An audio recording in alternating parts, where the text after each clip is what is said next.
ATM को cashless बता रहे हैं, लेकिन पूजा सामग्री के लिए कैश है। पटना का क्या हाल, हमारे संवाददाता रोहित की रिपोर्ट। नोटबंदी के बाद जहां आम लोगों की जिंदगी पहले कुछ दिन लंबी लंबी कतारों में ही गुजर गई, उसके बाद पटना की अगर बात करें तो धीरे धीरे हालात यहां पर अब सामान्य हो गए हैं।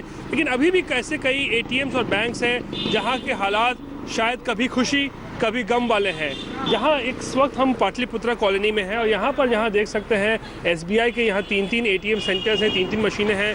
यहाँ पर भरपूर मात्रा में पैसा है, यहाँ पर लोग निकाल भी रहे हैं। वहीं दूसरी ओर इसी के ठीक बगल में आप देख सकते हैं आईसीआईसीआई बैंक का शटर डाउन है, सेंट्रल बैंक ऑफ इंडिया का शटर डाउन है, इंडियन ओवरसीज़ बैंक का शटर डाउन है और बैंक ऑफ इंडिया का भी जो है शटर डाउन है। यानी ये एक पॉश एरिया है पटना का सबसे बड़ा, लेकिन इस इलाके में ये 4 एटीएम्स जो हैं वो उनके शटर बंद है, यहाँ पे पैसे नहीं है। लेकिन हाँ, एसबीआई में पैसा मिल रहा है, लोग पैसे निकाल भी रहे हैं और कतारें देखें तो कोई नहीं है। यहाँ इक्का दुक्का लोग अभी आ रहे हैं, पैसे निकाल रहे हैं, तुरंत चले जा रहे हैं। हमारे साथ अंजन जी, आपने भी अभी पैसा निकाला है क्या? हाँ, बिल्कुल निकाला है।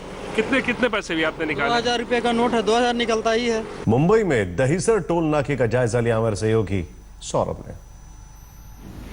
हम इस वक्त मौजूद है मुंबई के दहिसर टोल नाके पर। ये वेस्टर्न एक्सप्रेस हाईवे पे काफी महत्वपूर्ण टोल नाका है। मेरे पीछे आप देख सकते हैं कि आज ये दूसरा दिन है जब ये टोल शुरू हो चुका है। ये टोल इसलिए महत्वपूर्ण है क्योंकि ये मुंबई को बाकी सब स्टेट से जोड़ता है। कल के दिन पे आज यहाँ पर ट्रैफिक काफी कम है, पर्याप्त छुट्टों का इंतजाम किया गया था। साथ ही साथ यहाँ पे टोल ऑपरेटर्स है उनकी संख्या बढ़ाई गई है। साथ ही साथ जो पुलिसकर्मी है उनको भी तैनात कर दिया गया है। और आज फिर भी कुछ लोग पुराने 500 के नोट्स और 2000 के नोट लेके आ रहे हैं, लेकिन उतने छुट्टे देने के लिए ये टोल ऑपरेटर्स के पास नहीं है, उनको ऐसे ही छोड़ा जा रहा है।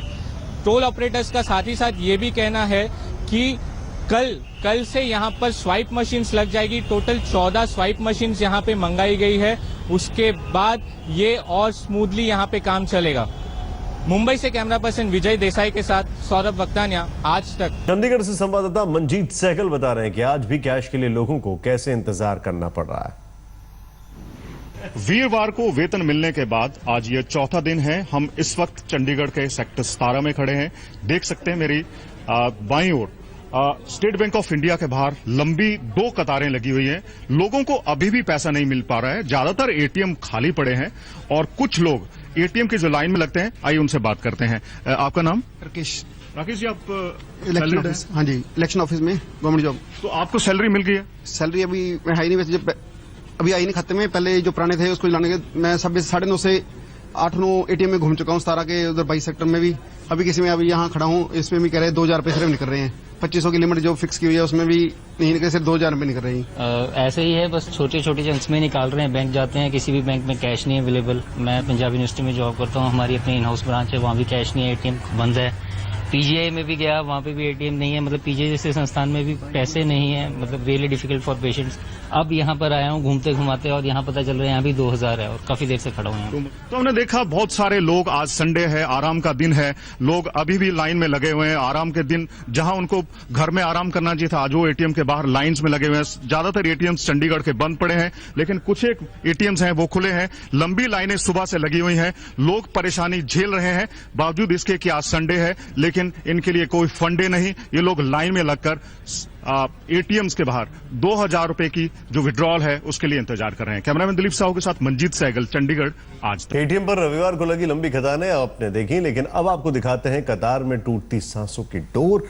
पश्चिम बंगाल के हुगली में 45 साल के कल्लोल रॉय चौधरी नाम के एक शख्स बेंडेल स्टेशन के पास बने एसबीआई के एटीएम पर कतार में खड़े थे। अचानक उनके सीने में दर्द होता, हार्ट अटैक से वो तड़पने लगे। अफसोस कि कतार में दर्जनों लोग खड़े थे, किसी ने जमीन पर तड़पते कलोल को फौरन मदद नहीं की।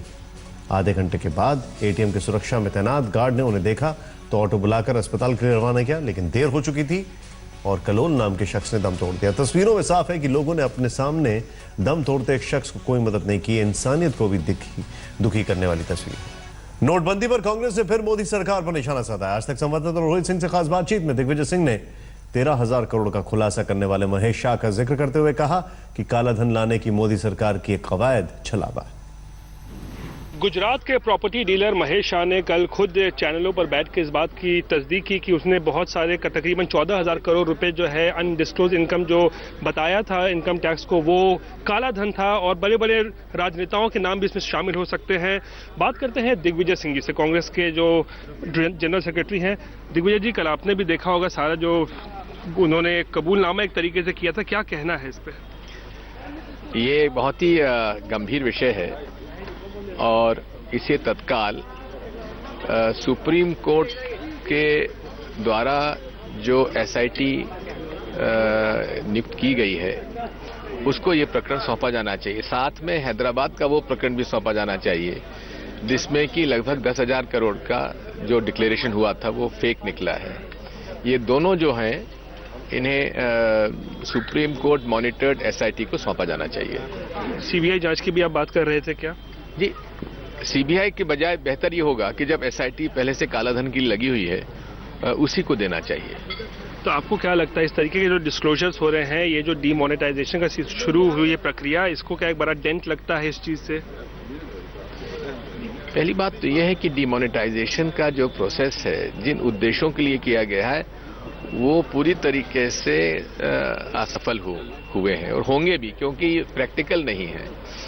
इस देश में जहां 120 करोड़ से ज्यादा लोग हों, जहां डिजिटल करेंसी का ट्रेड जो है, डीलिंग जो है, वो मुश्किल से 10 से 15% तक नहीं है, जहां की 90% से ज्यादा ट्रांजैक्शन कैश में होता है, वहां पर एकदम से आप डिजिटल करेंसी कैसे कर देंगे, कैश कैसे खत्म कर देंगे?